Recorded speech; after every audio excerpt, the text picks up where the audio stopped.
인사이트 성동권 기자, 지난 14일 게시판에는 아들을 먼저 떠나보낸 할아버지의 사연이 공개됐다. 청원 내용에 따르면 사건은 1월 7일 고 이중경 군이 20살이 돼 친구들과 가진 술자리에서 발생했다. 이 군이 친구 2명과 함께 술을 먹고 있던 자리에 가해자 A군이 합류했다. 처음 보는 사이였지만 금방 친해진 둘은 함께 노래방으로 2차를 갔다. 신나게 노래를 부르던 도중 E군이 던진 빈 페트병이 A군의 머리에 맞았고 그렇게 폭력은 시작됐다. E군이 무릎을 꿇고 빌었음에도 불구하고 A군의 폭력은 계속됐다. 노래방을 나와서도 폭행은 이어졌으며 A군의 친구들까지 합류해 집단 폭행까지 발생했다. 이 과정에서 E군의 친구들이 A군을 말려봤지만 역부족이었다.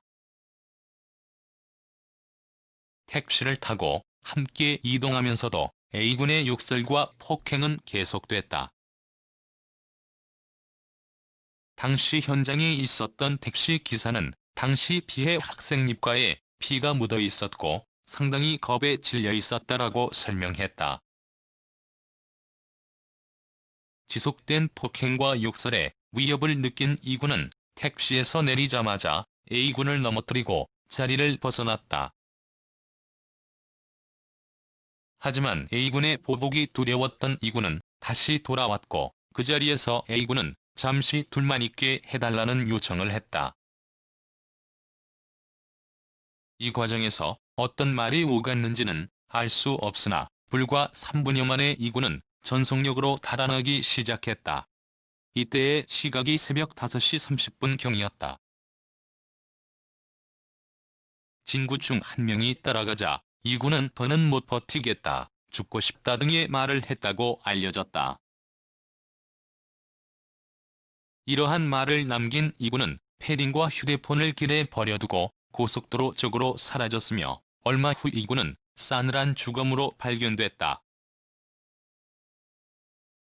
경찰은 E군이 스스로 고속도로에 뛰어들어 극단적 선택을 한 것으로 추정했다.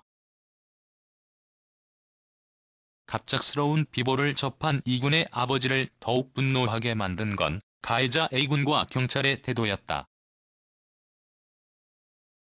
A군은 사고 후에 E군의 아버지에게 직접 전화를 걸어 그냥 단순한 몸싸움이 있었다며 E군도 자신을 때렸다고 거짓말을 했다.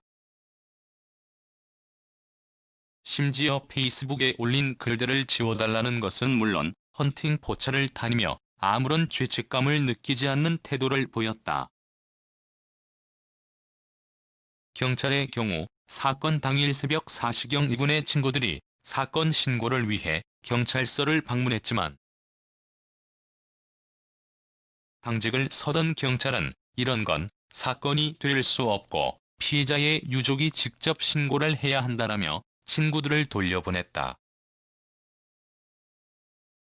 또한 경찰은 7일에 발생한 사건의 가해자 E군에 대한 수사를 11일에 시작하며 초기 대응이 미숙했다는 비판을 받았다. E군의 아버지는 피해자 이중경의 억울함을 풀려는 최선의 노력이 있었나요? 라며 이중경의 아버지로서 대한민국 수사기관에 묻고 싶습니다라는 말을 남겼다. 현재 해당 청원은 17일 오후 3시 기준 2만여 명 이상의 동의를 얻은 상황이다.